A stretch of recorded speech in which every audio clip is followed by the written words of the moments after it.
Hey, just want to do a quick review on the DJI Mavic Air 2.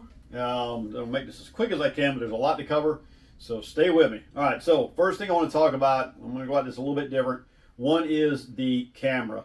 When it comes to actually using it when you're flying, how well does it do in windy conditions? It does incredibly well. As you can see, I'm going to go ahead and rotate this. So if you got wind that's blowing you like this, you can see that the camera is staying level.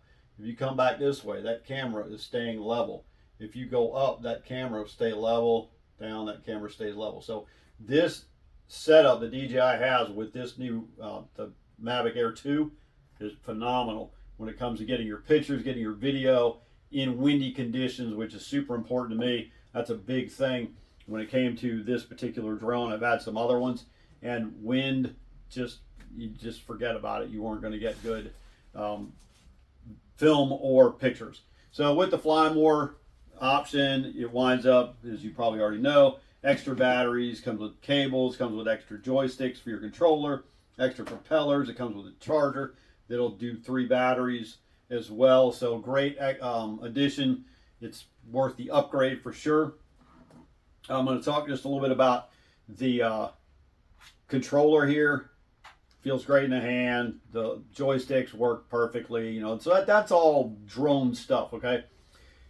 Jumping into the app side of things, there is lots of very cool pre-built flight patterns, so to speak, that you can go ahead and do, and you'll find those out once you get in and start using it. But there's all kinds of really neat things that you can do where they're pretty much, you just set it, hit the button, and let it go do its thing. So those are really, really good to do a lot of really cool things with, cool shots, without having to be hands-on so much.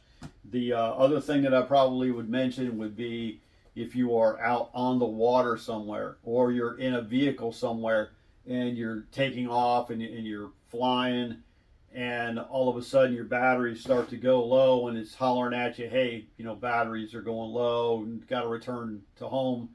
Just remember that wherever you lift off from, that's your home point. So if you leave your home point by a mile, 5, 10 miles, this thing's going to land back at your home point if you use that option. Now, you can always override it and manually bring it to you, and that's highly recommended.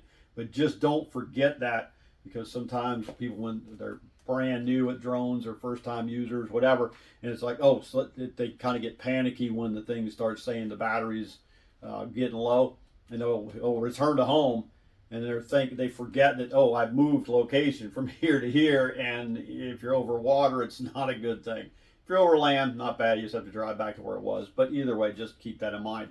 The other thing about what DJI has been doing here is updating their apps to set where the airports are, military bases, different things like that. So you're going to run into some no-fly zones if you're close to any of those areas. I run into in my area where I sometimes can't even take off the ground because I'm just too close to whatever it may be. And it may be I'm just taking shots of a house or something, right, for a realtor or whatever it may be, but I'm too close to a base, and like I said, I just can't take off the ground. So just be aware of that.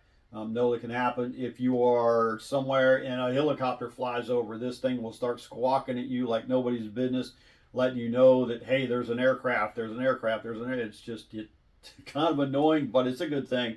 I understand why they do it, but don't panic, don't freak out. Just know that, hey, there's an aircraft in the area, you know, and you may only be off the ground this high, and it's still going to holler at you. There's an aircraft in the area. So anyway, don't argue with your phone. It's not going to listen to you anyway.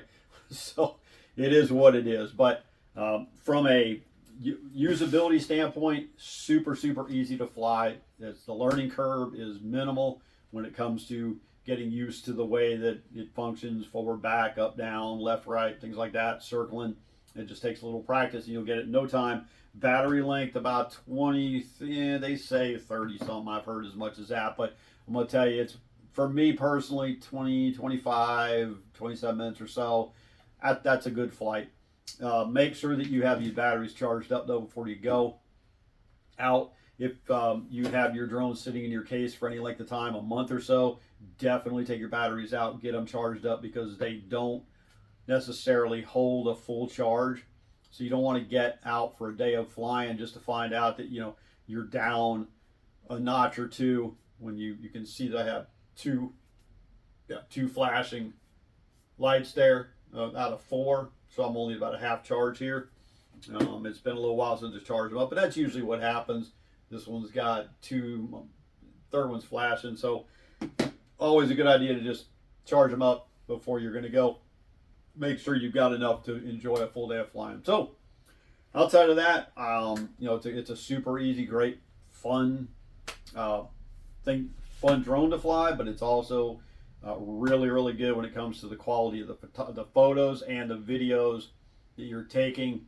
If you're doing it for professional reasons, commercial reasons, real estate, whatever it may be, the quality that comes out of this camera is absolutely phenomenal.